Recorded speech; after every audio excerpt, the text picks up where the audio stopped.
Bonsoir à tous et merci de toujours vous informer sur RTI2. Au sommaire de l'actualité en société, le district autonome d'Abidjan confirme son engagement à mener à bien les mesures de délocalisation du parc à bétail, une action qui favorisera la fluidité routière. Et puis, hors de nos frontières, le Français Pascal Lani occupera à partir du mois d'août 2024 la direction du commandement pour l'Afrique. Encore merci à vous d'être des nôtres pour le temps d'information sur RTI2. Nous ouvrons ce journal en parlant d'entrepreneuriat féminin avec le prix du concours Awa, nous Sangaré. Le prix Awa, bientôt sur le bord de la lagune Brié à Abidjan, un concours qui vise à soutenir l'entrepreneuriat féminin. Il a pour but également de récompenser les femmes entrepreneurs africaines qui impactent positivement leur communauté. Le concours est lancé du 12 au 28 juin pour des femmes entrepreneurs de 16 pays du continent africain. Donc pour y participer, il faut avoir plus de 18 ans, être entrepreneur depuis au moins 1 an de manière officielle et évoluer dans les industries culturelles et créatives.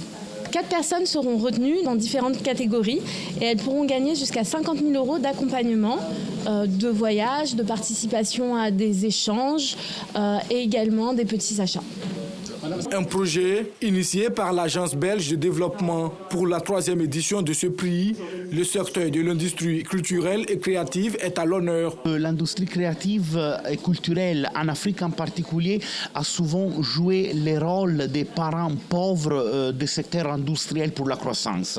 Nous croyons que l'amélioration et le renforcement de l'investissement dans l'industrie culturelle et créative puisse avoir des bénéfices directs sur la croissance économique, mais aussi sur le développement culturel d'un pays et sur le développement des liens d'amitié entre l'Afrique et l'Europe, et notamment entre la Côte d'Ivoire et la Belgique. Financé par le gouvernement belge, le prix Awa vise à créer des opportunités d'échange entre les femmes du secteur des ICC, industries culturelles et créatives. Et c'est vrai que la Belgique fait beaucoup, comme aujourd'hui, concrètement pour soutenir les industries culturelles et créatives, mais nous demandons également le soutien du secteur privé, notamment en matière d'accès au financement pour les entrepreneurs du secteur culturel et créatif, d'accès au marché, mais aussi de soutien en matière d'infrastructure. Je pense que tant le secteur public que le secteur privé ont beaucoup de rôle à jouer pour le soutien des ICC. La conférence de lancement de cette 3e édition a été marquée par des panels. Et toujours en société, dans la commune de Cocody, les membres du syndicat des immobiliers de Côte d'Ivoire, Sissi, ont procédé à l'investiture de Désiré Gbé, coordinateur de la commune de Cocody. Le bien-être des populations ainsi que l'adhésion des membres à la dite structure sont ses priorités. Récemment élu à la tête de la coordination du syndicat des immobiliers de Côte d'Ivoire, Désiré Gbé Zanahin est installé par ses pairs. La sensibilisation des populations sur les effondrements d'immeubles ainsi que l'adhésion des membres à la dite structure sont les constituants de sa mandature. Cette investiture, ça représente un symbole pour nous, pour démarrer effectivement notre programme d'activité sur le terrain. D'abord, nous allons passer à la sensibilisation. Après la sensibilisation de la population, aussi passer à l'adhésion de notre membre. Après, nous allons passer à notre programme réel, qui est le programme d'agir sur le terrain. Il pourra donc compter sur le soutien de ses collaborateurs et mentors. Ceux-ci promettent l'accompagner dans sa mission. Le président, comme il avait mentionné, et il avait décidé qu'on l'accompagne dans nos différentes activités afin de pouvoir mener à bien notre mission, afin que la population soit dans une sécurité de façon totale et dans le contexte de l'immobilier. Nous avions conclu que c'est très important pour nous de pouvoir mener à bien notre mission au sein de la population de Cocody. Créé en octobre 2022, le syndicat des immobiliers de Côte d'Ivoire, Sissi, a pour but de défendre les droits, les biens et les acteurs évoluant dans le domaine de l'immobilier. Cette organisation compte aujourd'hui plus de 4 000 membres repartis sur l'ensemble du territoire national. Lutter contre l'immigration clandestine et la maltraitance de la jeune fille, c'est l'objectif que s'est fixé l'ONG Vision d'Afrique. L'investiture de sa présidente s'est tenue dans le village de Vridi-Ako, dans la commune de Port-Boué. Et c'était en présence de Fedana Yeo et Georgette Ido Fofana. Des milliers d'Africains quittent clandestinement leur pays, notamment la Côte d'Ivoire, à la recherche de l'Eldorado. À chaque année, plusieurs périssent dans les eaux ou au désert. Pour lutter contre l'immigration illégale, l'ONG Vision d'Afrique a vu le jour. Sa présidente a été officiellement investie par le chef du village de Vridi-Ako, dans la commune de Port-Boué. Moi, je suis victime. J'ai été séquestrée. J'ai été vendue comme esclave 3 fois. J'ai été violentée. En sortant de là, je me suis dit que je n'ai pas le droit de me taire. Lucie Pour compte avec cette ONG lutter aussi contre la maltraitance des jeunes filles. Elle-même ancienne migrante, souhaite s'appuyer sur son expérience pour sensibiliser. D'abord, je vais faire mon témoignage et profiter aussi de mon témoignage pour faire ma sensibilisation à la population. Imagine-moi que c'est mère de famille. Si je n'ai pas pu supporter, ce n'est pas une petite fille de 13 à 14 ans qui peut supporter ça. Donc, c'est des choses qu'il faut dénoncer. Et c'est mon combat. Le chef du village de Vridi-Ako soutient Vision d'Afrique. Aujourd'hui, le village a décidé d'associer son image à cette initiative parce que nous aussi, nous connaissons l'actualité. Nous avons vu un peu ce qui se trame sur les réseaux sociaux et c'est des mots qu'il faut combattre. Nous sommes prêts à accompagner véritablement cette ONG dans ses activités. En septembre 2023, près de 15 000 migrants ivoiriens avaient illégalement débarqué en Europe, selon Frontex. 12 500 selon l'Organisation internationale pour les migrants, OIM. Les autorités ivoiriennes ont contredit ces chiffres. Par ailleurs, 157 migrants ivoiriens bloqués pendant 1 an au Niger ont été rapatriés en Côte d'Ivoire en janvier dernier.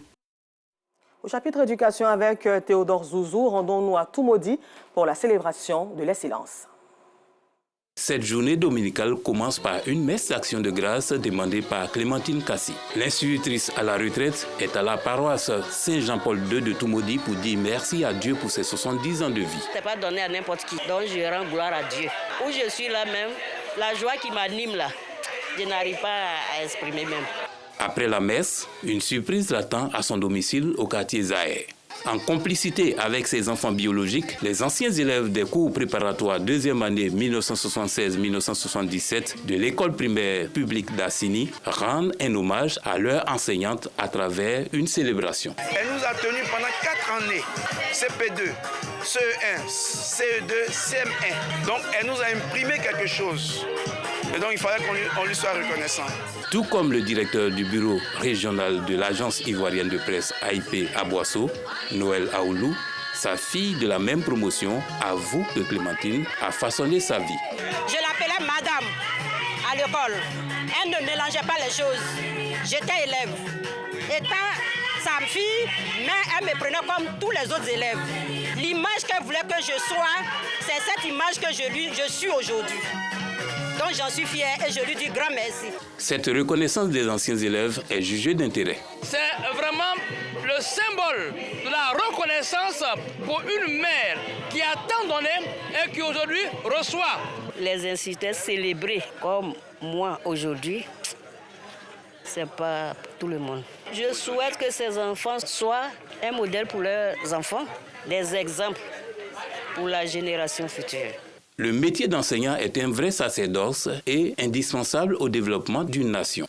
La reconnaissance des anciens apprenants à l'égard de leurs maîtres est un acte qui vient conforter ces chers maîtres du savoir que leur sacrifice n'est pas une peine perdue.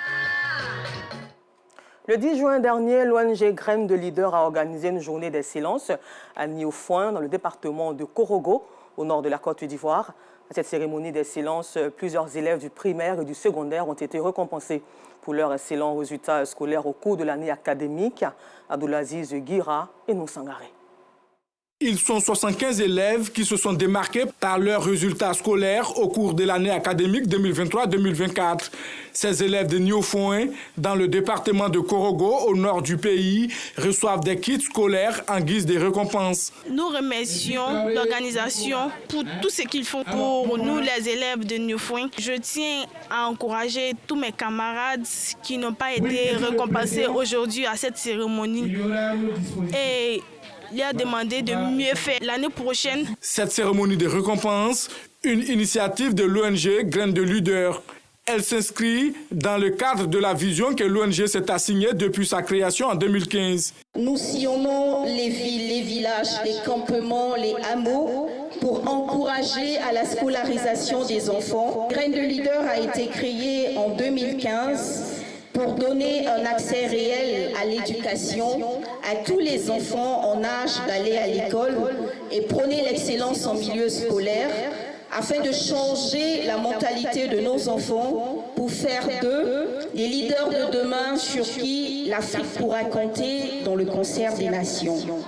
Nous sommes donc très heureux et fiers ce jour de poursuivre ici à Nyon-Foin les jalons de notre vision. Cette vision de l'ONG Graines de Leader bénéficie du soutien des élus et cadres de Nyon-Foin. Tous les enfants qui ont donné le meilleur d'eux, tous les enfants qui se sont distingués par leur travail sont aujourd'hui honorés et ils montrent ainsi la voie à tous les autres élèves de Nyon-Foin pour que l'année prochaine, ceux-ci puissent se mettre en ordre de travail pour que eux aussi puissent bénéficier des cadeaux que leurs camarades reçoivent ce matin. Nous ne pouvons que saluer l'ONG, dire merci à l'ONG pour ce qu'elle fait, dire merci à l'ONG pour l'acte qu'il vient de poser aujourd'hui, non seulement qui va stimuler et encourager nos enfants, mais aussi les parents pour envoyer les enfants à l'école. Les dons reçus par les élèves et l'inspection de Nyon-Foin sont estimés à plus de 2 millions de francs CFA. Cette cérémonie d'excellence de l'ONG Graines de Leader est à sa 5e édition. Retour à Abidjan, ici où nous vous le disions en titre, la redéfinition de la construction de la gare interurbaine d'Abidjan sur le site qui abrite l'actuel parc à bétail dans la commune d'Adjamé a fait couler assez d'encre et de salive. Acteurs du transport et autorités municipales ne sont pas restés indifférents. Le point de Yacouba Koulibaly dans les communes d'Adjamé et Trècheville, commenté ici par Clément Boko. Le décret redéfinissant et déclarant la construction de la gare interurbaine d'Abidjan sur le site de l'ancienne casse d'Adjamé a suscité la réaction des acteurs du transport. Dans la commune de Trècheville, le Haut Conseil du patronat des entreprises de transport routier n'a pas manqué de saluer la décision.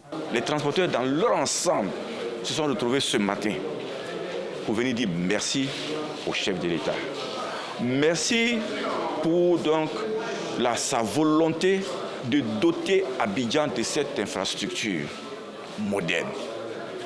Parce que l'impact de cette infrastructure sur la compétitivité de l'activité de transport est inestimable. Nous savons que depuis 2013-2014, le président a posé les premières pierres de cette infrastructure. Ça a pris du temps, nous savons. Mais nous savons aussi qui est le président de la République. C'est pour cela que vous avez vu que depuis plus d'une décennie, les transporteurs sont restés calmes, mais confiants dans les actions du président de la République. Parce qu'on savait que c'est quelqu'un que quand il dit, il fait. Et cette patience a payé aujourd'hui. Nous ne pouvons que lui dire merci. À son tour, Adama Touré, président de la coordination nationale des gares routières de Côte d'Ivoire, se réjouit de cette nouvelle. Il en profite pour inviter les usagers au volant à la discipline et au respect du code de la route. Avec la nouvelle gare qui va être faite, les véhicules de transport de masse vont se stationner là-bas, ils ne viendront plus à Adjamé. Et ça va décongestionner considérablement. Et les petits taxis neufs que nous allons bientôt avoir grâce au PMUA vont desservir la commune en toute grande fluidité et il n'y aura plus d'embouteillage. La machine du changement dans le transport est déjà en marche avec le ministère. Nous avons déjà des gens qui sont près de 2 à 3 000, bientôt 5 000 personnes vont être formées à l'Institut Sotra à Yopougon par rapport au certificat d'aptitude professionnelle à la conduite routière, CACR. Et ça change beaucoup de choses dans le comportement. Nous sommes très heureux de voir que nous allons bientôt avoir un endroit où nos véhicules vont pouvoir charger avec au moins le minimum. Les infrastructures que nous souhaitons, le bitume et l'électricité, tout ce qui va avec. En tout cas, félicitations, monsieur le ministre, et nous sommes très heureux de l'apprendre par voie des conseils des ministres. C'est une bonne nouvelle à l'apprendre. J'aimerais qu'ils sachent aussi que tous les mini-baka ne peuvent pas garer là-bas. Voilà.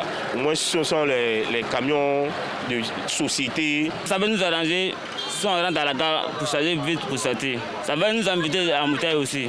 L'autorité municipale de la commune d'Adjamé adhère à l'idée. Elle espère que cette décision contribuera à désengorger la circulation dans sa commune et souhaite que les transporteurs respectent la limite de l'espace attribué pour le bonheur de ses administrés. Si c'est réalisé, c'est pour le bonheur de tout le monde parce que nous, ça va nous éviter tous les désagréments que la population subit par rapport à ces mini-cars. 15 000 bagarres dans une commune, il n'y a aucune commune du district qui ne reçoit autant de mini-cars que la commune d'Adjamé. Je souhaite que pour cette fois-ci, ça soit la bonne. C'est à l'occasion du Conseil des ministres du 26 juin 2024 que le décret de construction de la gare interurbaine d'Abidjan a été rendu public, et ce après la pose de la première pierre par le président de la République Alassane Ouattara en 2013. Ce projet de réalisation d'une gare moderne regroupera dans un environnement sain et sécurisé toutes les activités liées au transport urbain de façon à fluidifier la circulation dans les districts autonomes d'Abidjan. Et dans un autre registre, le mercredi 12 mai dernier, l'AMC, Association des élèves et étudiants musulmans de Côte d'Ivoire, a organisé une journée de sensibilisation à la protection de l'environnement et de la lutte contre le réchauffement climatique. Ce sont plus d'une centaine d'étudiants qui ont répondu présents à cet événement et qui ont ensuite pris part à des panels et plantings d'arbres. Aboulaziz Guira à Sitandiara. Ce jour, ils sont un peu plus d'une centaine à sillonner les artères de l'université Félix Houphouët-Boigny de Cocody. Comme marqué sur ces pancartes, ces membres de l'AMC, Association des élèves et étudiants musulmans de Côte d'Ivoire, manifestent leur envie de contribuer au bien-être de la planète.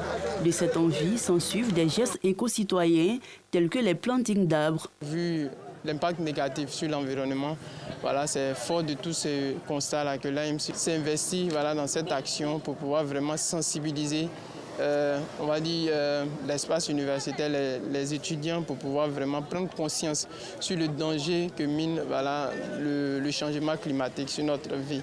Donc c'est dans ce cadre-là que nous avons initié cette activité. Cette année, c'est la première édition. On voudrait quand même pérenniser cette activité et étendre vraiment notre campagne de sensibilisation sur vraiment toute l'université et également même les universités de l'intérieur.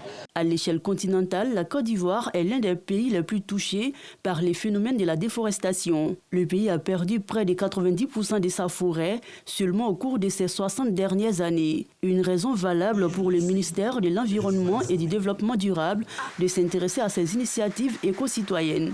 Le pays est très vulnérable au changement climatique et cette initiative-là, elle est noble. Pourquoi? Parce qu'elle provient des jeunes. Nous voulons, au nom du ministre Jacques Assaoré-Conan, féliciter la FESI, féliciter l'AEMC pour cette initiative noble. Planter un arbre, c'est sauver une vie. Ce planting-là s'inscrit dans un gros programme que le ministère de l'Environnement a lancé, un programme d'accompagnement de nos collectivités et de nos différentes parties prenantes pour changer de comportement, pour qu'on aille donc vers cette transition écologique-là qui va nous permettre de reverdir notre pays. Cette manifestation a été procédée par une série de panels sur l'apport de la jeunesse estudiantine face à la menace de l'homme sur l'environnement. Objectif, informer la jeunesse estudiantine sur l'enjeu de la lutte contre le réchauffement climatique et faire d'elle un acteur de protection de l'environnement. À présent, la page culture, je vous lis ce communiqué de dernière minute qui dit ceci. Ce samedi 29 juin 2024, à partir de 19h15, suivez en direct sur RTI2 et nos plateformes digitales le Yellow Carpet, la grande émission People avant la finale de Miss Côte d'Ivoire 2024. Stars, strass et paillettes seront donc au rendez-vous pour célébrer la beauté ivoirienne. Yellow Carpet, le moment People incontournable de Miss Côte d'Ivoire 2024. Après avoir tissé sa toile dans l'univers de la musique religieuse islamique, elle fait également de la musique mandingue pour édifier son public. L'artiste chantre musulmane Aïcha Traoré a organisé un concert le week-end dernier au Palais de la Culture de Treichville. Ce concert a enregistré la participation de nombreux mélomanes musulmans qui ont encouragé l'artiste pour la qualité de ses chants. Aïcha Guiri à Sitandiara. Personne ne voulait se faire compter cette prestation d'Aïcha Traoré, chantre musulmane. Les fidèles musulmans, pour la plupart, venus des différentes communes du district d'Abidjan et d'ailleurs, ont pris d'assaut la salle François Louga du Palais de la Culture des Trècheville. D'une voix suave et berçante, Aïcha Traoré, autodidacte, a fait montre de son talent. De quoi rassurer Koné Dodo, le promoteur de ce concert live. C'est une artiste qui est en développement et qui a beaucoup d'avenir. Elle est une artiste de qualité. Et moi, je lui fais confiance pour qu'elle aille le plus loin possible. Si vous l'écoutez pour la première fois, vous êtes convaincu que c'est une graine de star. Et cette graine de star, nous allons l'accompagner jusqu'à ce qu'elle devienne une superstar. Aïcha Traoré, en plus d'être chantre musulmane, fait également la promotion de la musique mandingue.